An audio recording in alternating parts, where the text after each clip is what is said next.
Olá, meus apoiadores queridos dos bondes Parceiro e Calhamaço. A gente vai ter agora o último vídeo exclusivo do ano e vai ser sobre poesia. Eu vou falar da Adélia Prado, vou falar de um livro específico aqui dessa coletânea dela da Prosa Reunida, né, que é o A Faca no Peito. Mas vou explicar por que eu vou falar da faca no Peito, que foi uma leitura muito específica que eu fiz. O que acontece? Faz algum tempo que eu não tenho conseguido escrever muito. E não tenho escrito quase nada. Depois que eu terminei praticamente o Exercício de Pouso, que é o livro que deve sair aí em janeiro, a coletânea de poemas, eu escrevi pouquíssimo. E às vezes que eu tentei escrever, eu não gostei muito do que eu escrevi. Então eu entrei aí nessa espécie de silêncio poético. E o que é engraçado, porque eu dei um curso sobre silêncio. Eu escrevi os exercícios, aí depois eu fiz um curso, dei um curso sobre silêncio na obra da Hilda. E depois parece que o silêncio dominou a minha vida. Mas eu não vejo isso necessariamente como uma tragédia, não, né? Eu não sei se vocês sabem, mas entre o outro livro que eu lancei lá em 2012, né? O 12 Pétalas de uma Flor, e o Uma Reserva foram aí mais ou menos 10 anos, né? Então eu fiquei muitos anos escrevendo muito pouco, até que a partir de 2019, mais ou menos, eu voltei a escrever um pouquinho mais, né? Então em 2019 e 2020... eu escrevi o grosso do Uma Reserva, que saiu em maio de 2021. E quando eu terminei Uma Reserva, inclusive, o processo de publicação independente, ele é muito cansativo, né? Se você é um autor pouco conhecido, ou nada conhecido, e publica por editora independente, você tem que fazer tudo. Então foi muito cansativo, porque eu fiz foto de divulgação, eu que divulguei, eu botei o livro à venda no meu Instagram, né, pra vender autografado, porque o livro saiu durante a pandemia. Ia no correio, embalava livro, postava, mandava código às pessoas. Então, assim, foi muito cansativo e eu me lembro de ter pensado assim, eu vou descansar um pouco, não vou escrever não. E o que aconteceu? O contrário disso, né? Eu fui tomada aí por inspiração, sei lá o quê. E acabei escrevendo pra caramba, o que acabou gerando aí o Exercício de Pouso. Foi um livro que saiu todo num período ainda menor, né? Um ano, mais ou menos, eu acho. Saíram os 40 e poucos poemas aí do Exercícios, né? E depois do Exercícios, branco, né? Não escrevo mais. Mas eu não... Isso não é uma tragédia pra mim. Eu já aceitei que eu não me considero muito escritora, não. Eu sou uma pessoa que às vezes escreve, tá? Então eu sou uma pessoa que às vezes escreve poema, né? Então às vezes rola, às vezes não. E eu não... acho que eu não vivo mais essa ansiedade, não. Mas a questão é que eu não tô escrevendo. Mas me chamou a atenção quando eu fui dar o curso sobre a Hilda e a Adélia Prado, né? O segundo curso que eu dei no Astrolábio, que foi sobre a experiência mística. Quando eu estudei sobre a Adélia, eu vi que a Adélia teve um silêncio poético de 10 anos. Né? Então ela publicou A Faca no Peito em 1988. E depois ela só voltou pra poesia em 99. Na verdade, 11 anos, né? Ela voltou em 99 com o Oráculos de Maio. E ela disse que o motivo desse período todo que ela ficou sem escrever foi a depressão. Esse foi o intervalo da poesia, né? Ela ficou, então, 11 anos sem publicar a poesia. Nesse meio aí, ela escreveu um livro que é O Homem da Mão Seca, que foi em 94. Porém, entre 94 e a publicação do Oráculo de Maio, em 99, ela acho que ficou, mesmo sem escrever praticamente nada. Então ela ficou uns 5 anos bem paradona mesmo, né? Sem escrever nada. E ela fala, ela descreve isso como uma espécie de deserto, né? Deserto espiritual que ela teria vivido. Que é uma imagem interessante de pensar que a Adélia é uma autora católica, né? Então ela... muitos cristãos ressignificam, né? Ou entendem a depressão como essa espécie de deserto, né? Essa espécie ou de noite escura da alma. Eu vou usar muito essa imagem aqui da noite escura para falar do A Faca no Peito. Então, o que acontece? Eu decidi ler, por uma questão de curiosidade com essa escritora, que eu gosto muito, e desse silêncio que ela viveu, o livro anterior ao silêncio, que ela começa, que é o A Faca no Peito, e o livro de quando ela volta, que é o Oráculos de Maio. Né? Então, na poesia especificamente, que é a parte da obra da Adélia, talvez que me interesse mais, embora eu goste da prosa dela também. E aí eu vou fazer algumas observações muito a partir, né? Eu quis fazer essa leitura, porque esse aqui é um livro, né? A Poesia Reunida da Adélia é um livro que eu já li, reli, treli, mas eu quis ir para esse texto com esse olhar, né? De que leitura eu poderia fazer, não a gente, né? Isso aqui não é muito um livro, um vídeo, eu diria, de crítica literária, acho que é um vídeo de leitora mesmo. Que leitura eu poderia fazer sabendo disso? Que depois desse livro, ela se calou, né? E então vou fazer algumas observações interessantes sobre o livro. A primeira delas é que esse livro foi criticado pra caramba, tá? Então a Adélia, ela tem livros muito celebrados na poesia, como o primeiro, Bagagem, o Pelicano. Mas o A Faca no Peito foi um livro criticado para caramba, né? Ele é um livro onde Deus está muito presente. A Adélia é essa autora que fala muito de Deus, ela era católica, né? Inclusive fazia parte da Ordem Terceira, né, que é a ordem secular dos franciscanos. Então, é uma mulher que conhecia muito de doutrina, catecismo da igreja, teologia, embora ela tivesse uma visão teológica muito particular, que aparece na poesia dela muito, né? Quem fez meu curso lembra disso, como ela vai falar de um lado feminino de Deus, lado materno de Deus, ou de como Deus não repudia o corpo, né? Uma visão que ela tem de que o corpo que sente prazer é um bem, é algo que Deus quis, que se Deus fez esse corpo que sente prazer, não faz sentido que isso seja pecado. Então ela tem muito essa ideia da própria experiência mística como algo que acontece no corpo, como uma espécie de prazer, né? Não por acaso o curso era sobre as relações entre erotismo e mística, que são relações muito profundas, né? O próprio Bataille vai dizer que os 3 tipos de erotismo são o erotismo dos corações, que é o amoroso, o dos corpos, que é o sexual, e o religioso, né, que é o místico. E a Adélia Prado, essas coisas não se separam, né? Então, na obra da Adélia Prado, o erotismo que é místico é o erotismo que é erótico, é tudo junto. E aí tem uma coisa interessante nesse livro, que assim, a Adélia usa muita epígrafe da Bíblia, em vários livros, e aqui ela não usa. Uma coisa que me chamou muita atenção nesse livro é a cisão do eu poético em relação à fé.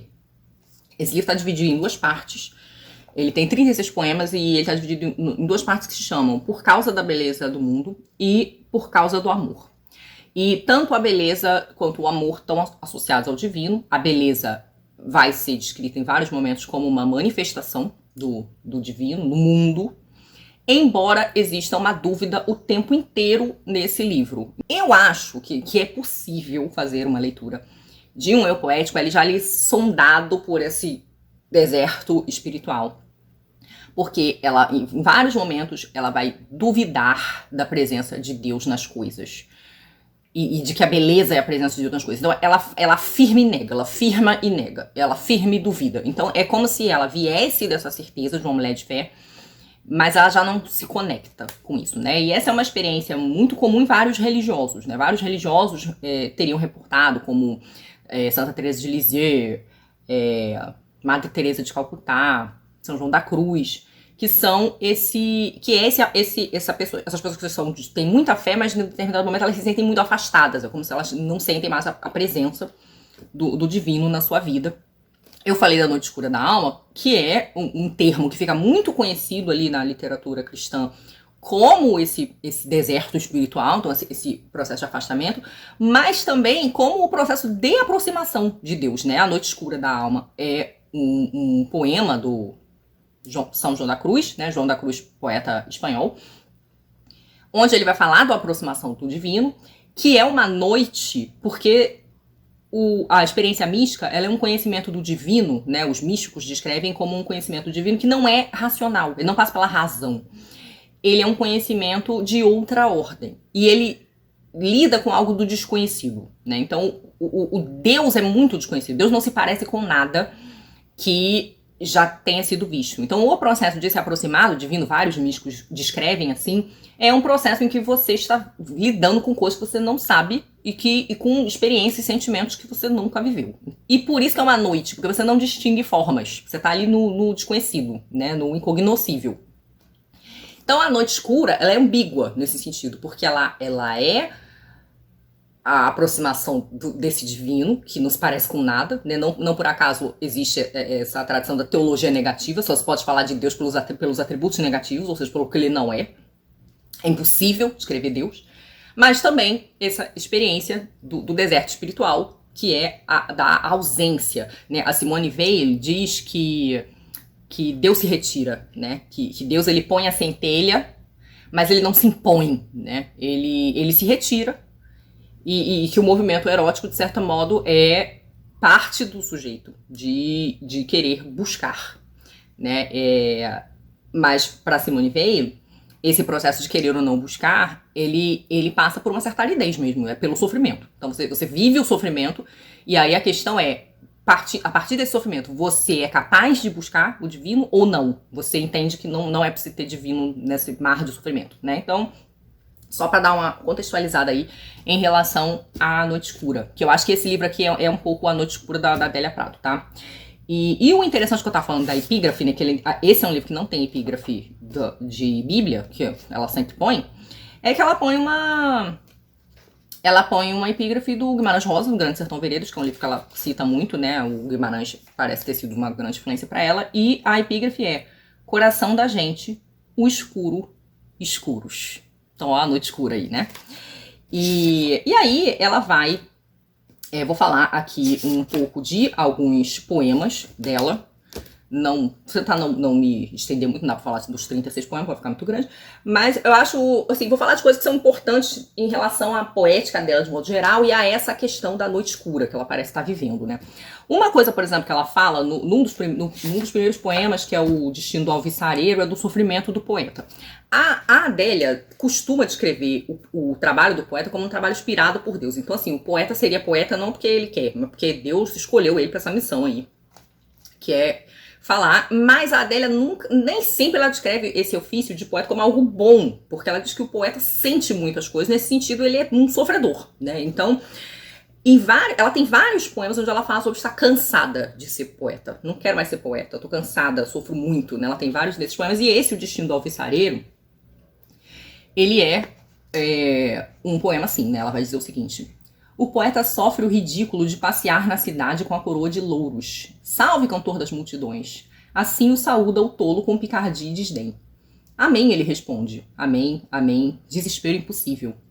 Amor não correspondido. Ainda assim, amém. Cruz sobre terra plantada. Eis que os ossos são brancos, eis que são belos também. Eis que esse anúncio me mata, e essa grande dor me confina. Mais ainda que o amor acabe, e esta canção não termina.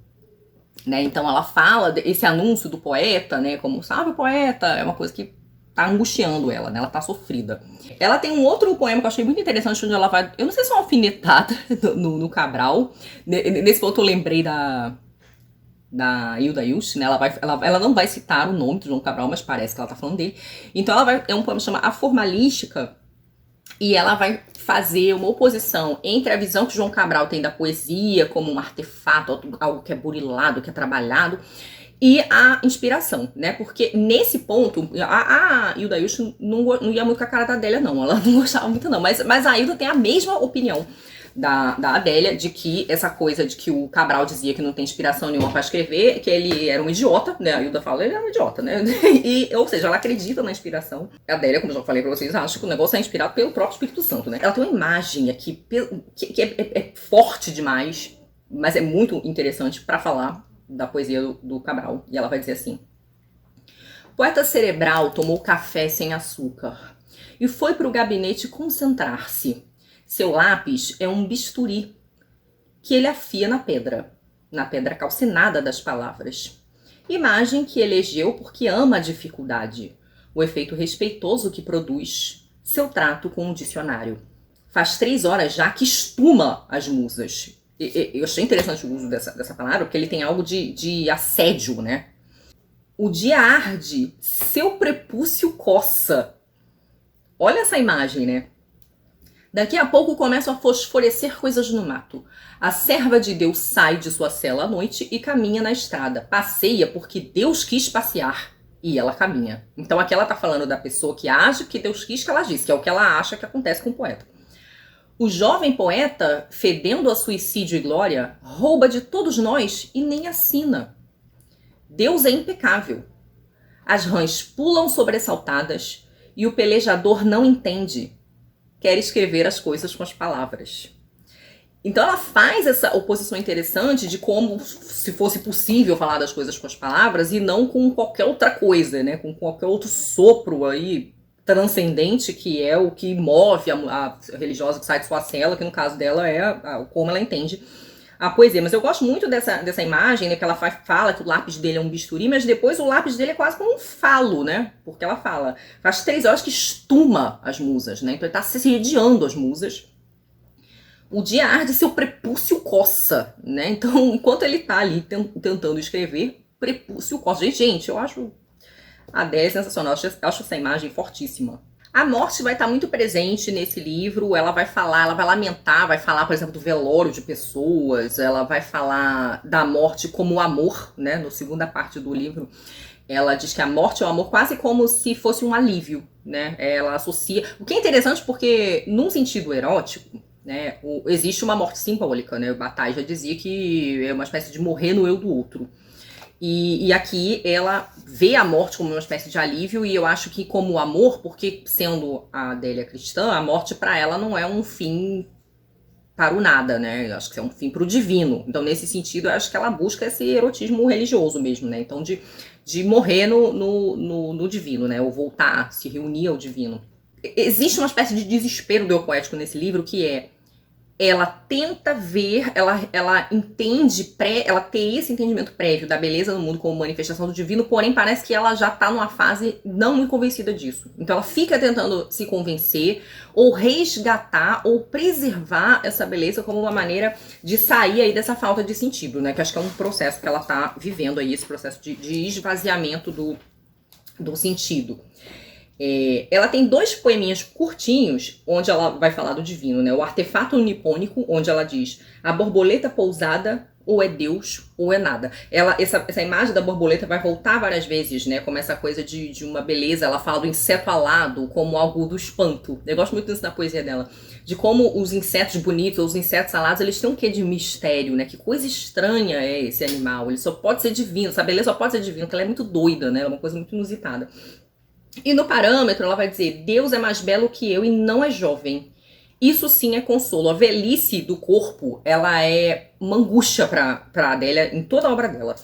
E ela fala, por exemplo, sobre perder o viço, sobre não ser mais desejada, sobre perder um vigor sexual, né? A Adélia fala bastante de sexo. Ela tem um poema onde ela diz que o dia inteiro ela só pensa em Deus e em sexo, né?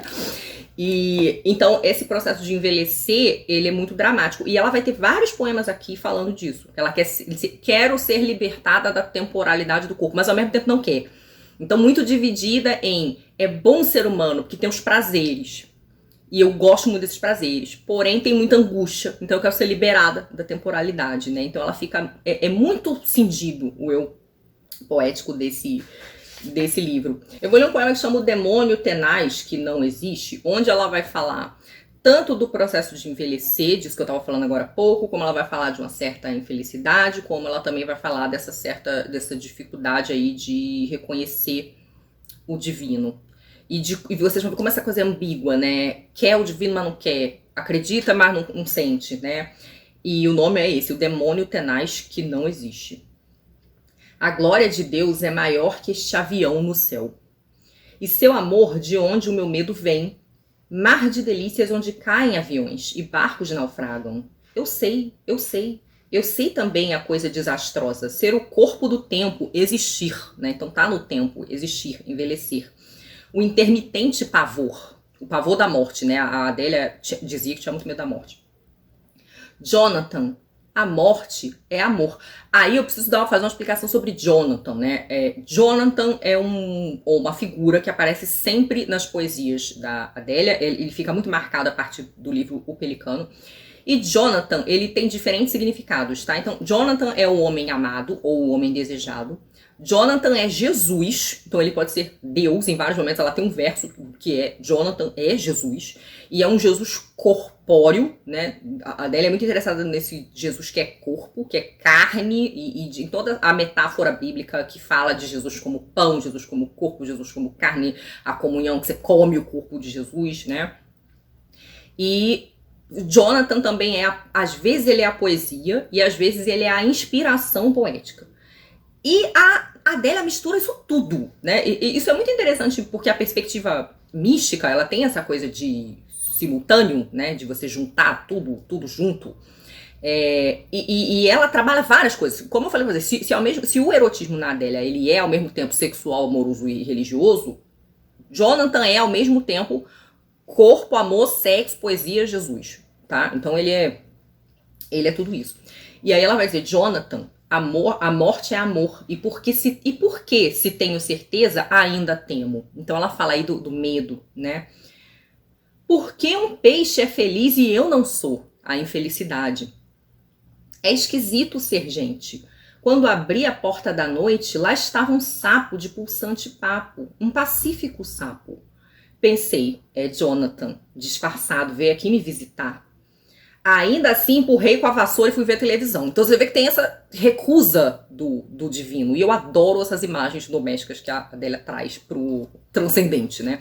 Então ela desconfia que o sapo é Deus que veio visitá-la, porém ela enxota ele, porque ela tá nessa recusa aí com o divino, nessa dificuldade de lidar com o divino. Sob céu estrelado ficarei sem dormir admirada. O amor de Deus é sua beleza. Igualam-se.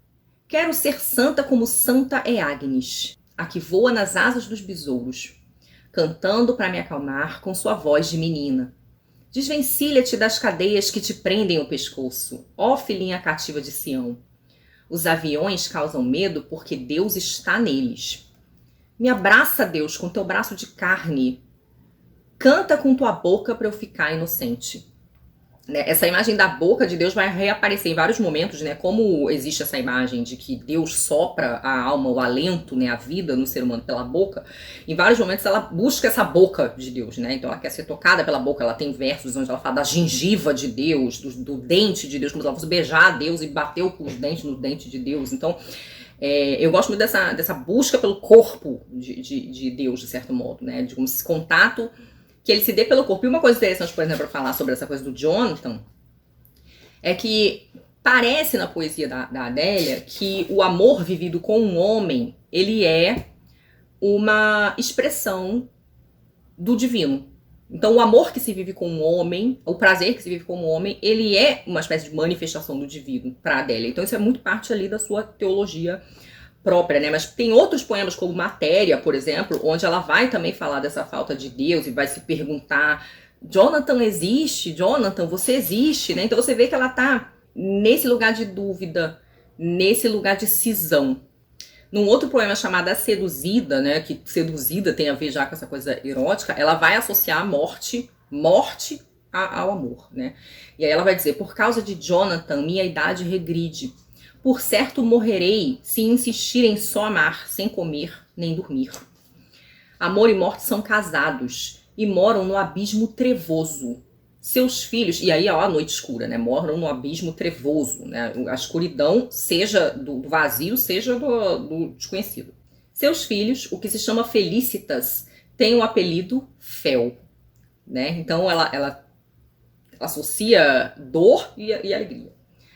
O centro da luz é escuro, do negrume de Deus. Esse paradoxo que é muito próprio da tentativa de descrever o divino, né? É luz, mas é escuro, né? É bom, mas é ruim. É o amor, é a dor, mas é a felicidade, né? Então, isso é uma imagem que até quem fez meu curso lembra disso. O paradoxo é muito comum para falar do divino. Tanto pela dificuldade, né? Pelo fato da a linguagem não dar conta do divino, então você precisa recorrer a esse absurdo, né, a essa associação de contrários, mas também por causa da simultaneidade, né, por essa coisa de tudo meio que junto ali, né. Então o centro da luz é escuro, do negrume de Deus, é sombra espessa de dia, de noite tudo reluz. Comigo os séculos porfiam na encarnação de Jesus. E mais uma vez ela vai falar sobre esse cansaço, né, de ser poeta e de como ela sofre, mas de como ela... Não basta ela não querer ser poeta, porque sendo missão divina, ela acaba agindo, né? Ela acaba agindo por vontade de Deus. Então ela diz assim, não quero mais amar Jonathan, estou cansada desse amor sem mimos, destinada a tornar-se um amor de velhos. Oh, nunca falei assim, um amor de velhos, ainda bem que é mentira. Você vê, ó a divisão aí, né? Ela recusa, mas ela gosta, né? Ela, no fundo, ela não quer largar a mão dessa perda, né, que ela tá sentindo, dessa perda do sentido, dessa perda de sentido na fé. Ainda bem que é mentira, mesmo que Jonathan me ouvide E esta canção desafine como um bolero ruim, permaneço querendo a bicicleta holandesa. E mais tarde a cripta gótica, para nossos ossos dormirem. Oh, Jonathan, não depende de você que a cornucópia invisível jorre ouro. Nem de mim, quero enfear o poema para te lançar meu desprezo. Em vão. Escreve-o quem me dita as palavras. Escreve-o por minha mão. Então ela tá nessa luta aí com a inspiração, né? Ela quer enfiar o poema, porque ela quer recusar, né, o divino, mas não dá, porque ele é que fala por ela. Esse é um livro onde a poeta se diminui muito também. Tem um momento em que ela fala que o coração dela palpita, ela fica falando do ritmo do poema, e aí no final ela fala assim, né, não era um coração, era só um tambor, né? Então também existe essa sensação de autodiminuição, embora a autodiminuição seja um movimento do místico, né? O que normalmente se chama de kenose, né? Que é você ceder ao desejo divino. Então você abre mão do próprio desejo, mas aqui é uma autodiminuição. Né? Então tem mais de um poema aqui onde ela se descreve como uma mosca nas ruínas. Né? Então é bem essa imagem, né? A mosca que é apesar, ela fala dos belos insetos salados para falar da borboleta, mas ela não é uma borboleta, ela é uma mosca. Né? Então ela é o inseto ligado ao lixo e na ruína, né? Então na destruição. Então no poema Adivinha, ela fala assim: escolhe um mês, falei a santa, ela escolheu outubro. E também a menina a quem pedi falou, sem saber, outubro. Não pergunto a mais ninguém, pois será nesse mês que eu vou lavrar o ouro bruto encastelado em seu nome. Pensava em Jonathan quando armei o brinquedo. Penso nele agora, fazendo o que sei melhor. Mandar mensagens de amor com a força do pensamento. Jonathan, escuta. Sou eu, a mosca adejante, junto às ruínas, em outubro. Esse livro, como eu falei, ele foi muito criticado, né? Ele recebeu duras críticas. E a Adélia concordou, né? Eu fico pensando que se ela escreveu esse livro estando mal, isso é só uma lucubração maluca da minha cabeça, deve ter sido muito pesado, né? Porque eu gostei muito do livro e eu acho que se a gente pensa num livro escrito por uma pessoa em crise, por uma pessoa cindida, né? Eu acho que o erotismo aqui, ele vem muito como essa tentativa de sair dessa morte em vida, né? Dessa falta de sentido. Ela tem um quê de último movimento, no sentido em direção à vida. Né? E o Bataille fala do erotismo assim, né? A afirmação da vida até na morte, né? Então, eu não consegui achar o livro ruim, inclusive porque ele tem imagens belíssimas, né? E eu não sei exatamente por que as pessoas, né? Por que o livro foi julgado ruim e por que ela concordou com isso. Eu só posso dizer que eu gostei muito de vários poemas. Eu vou terminar com um poema chamado A Cicatriz, que ele também tem essa sondagem de morte, de desejo de morte, de uma certa imagem dos abismos, que eu acho muito boa. Mas se a gente lê, né, eu fico com essa impressão de que se a gente lê pensando que depois desse livro ela silencia, inclusive existe uma possibilidade aventada aqui pelo escritor que faz o Pós-Fácil, de que ele acha que a Adélia pode ter ficado silenciada há tanto tempo por efeito das críticas negativas, que isso tem abalado ela um pouco. Quem faz o Pós-Fácil é o Augusto Massi. Mas a Adélia, eu já vi entrevista dela dizendo que ela achou que esse período foi um período necessário, né? Ela falou, esse foi um deserto necessário, assim, foi preciso, foi bom passar por ele, né? Não, mas ela não fala nada sobre ela ter parado de escrever pela crítica. Ela fala que ela foi pela depressão, que ela não escreveu por causa da depressão. E eu acho que assim, não dá pra dizer que esses poemas são influenciados pela depressão, né? Não é isso que eu tô querendo dizer. Ela tá claramente, dá pra ver que ela tava deprimida. Mas eu acho que se você tem em mente que ela silenciou depois, acho que eu tô mais interessada no silêncio, assim, né? O que eu percebo aqui é essa cisão, né? Como uma poeta que sempre foi muito religiosa, sempre falou muito de Deus e de Jonathan e dessa missão poética, alguém que está cansada do trabalho de poeta, está distanciada do divino, está pensando na morte frequentemente e fica muito dividida entre reconhecer na beleza do mundo a manifestação de Deus ou não, né? Então, algo que parece que ela era comum para ela antes. Tem até um poema aqui muito bonitinho que ela fala do amarelo, né? Em vários momentos ela fala do amarelo e do laranja como cores felizes. Ela fala antídoto da tristeza. E eu fiquei pensando como essa percepção das cores varia, só uma pequena digressão aqui, porque para Carolina Maria de Jesus, o amarelo é a cor da fome. E para o Raul Pompeia, nas Canções Sem Metro, que são os poemas em prosa que ele escreveu, mas não chegou a publicar, porque o Raul Pompeia tirou a própria vida, né? O amarelo é a cor do desespero, né? E para Adélia, o amarelo é o antídoto da tristeza, então é a cor da alegria. Fecha parênteses, voltando aqui pro livro. Mas eu achei interessante que eu acho que pra mim fica muito marcada um eu poético cindido. Um eu poético cindido é um poético que tá tentando resgatar algo que ele perdeu, né? A capacidade de ver sentido na beleza do mundo, sentido ali divino, transcendente, e que não tá rolando mais. Parece que as coisas perderam o seu estofo místico ali, né? E esse poema que eu vou terminar de ler, acho que ele tem uma das imagens que eu mais gosto, A Cicatriz, para terminar esse vídeo. Mas a gente vai ver aí que existe esse pensamento na morte como algo desejável, né? Então ela vai dizer: estão equivocados os teólogos quando descrevem Deus em seus tratados. Esperai por mim que vou ser apontada como aquela que fez o irreparável. Deus vai nascer de novo para me resgatar. Me mata, Jonathan, com sua faca. Me livra do cativeiro do tempo. Quero entender suas unhas. O plano não se fixa, sua cara desaparece. Eu amo o tempo porque amo este inferno. Este amor doloroso que precisa do corpo, da proteção de Deus para dizer-se, nesta tarde infestada de pedestres. Adoro essa imagem, tarde infestada de pedestres. Ter um corpo é como fazer poemas. Pisar margem de abismos. Eu te amo. Adoro essa imagem também. Ter um corpo é como fazer poemas. Pisar margem de abismos. Eu te amo. Seu relógio incongruente como meus sapatos. Uma cruz gozosa. Ó Félix Culpa. Então é isso, gente. Apenas uma leitura aí sobre a faca no peito, a partir, né, dessa consideração do silêncio da poeta, de um livro que ela mesma parece que não gostou, a crítica não gostou, eu gostei, tá? E eu em breve pretendo, provavelmente esse vai ser o próximo vídeo exclusivo aqui pra vocês, comentar o Oráculo de Maio. Então quando ela volta, né, como é que a gente pode perceber aí esse retorno dela pra poesia 11 anos depois, tá? E aí me digam se vocês têm interesse que eu comente O Homem da Mão Seca, que é o romance que ela vai escrever aí nesse meio, né? Esse autor do Pós-Fácil, ele tem uma tese de que ele acha A Faca no Peito um livro não muito bom, porque a Adélia estava começando a se aventurar na escrita da prosa.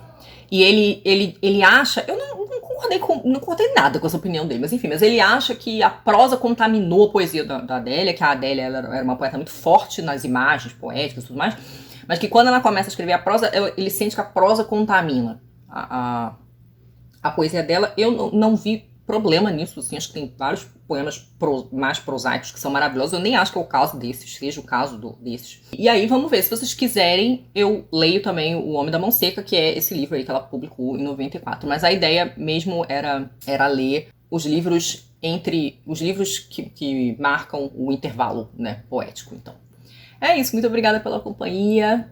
E se quiserem fazer algum comentário aí, estão super bem-vindas e bem-vindos. Um beijo grande, tchauzinho.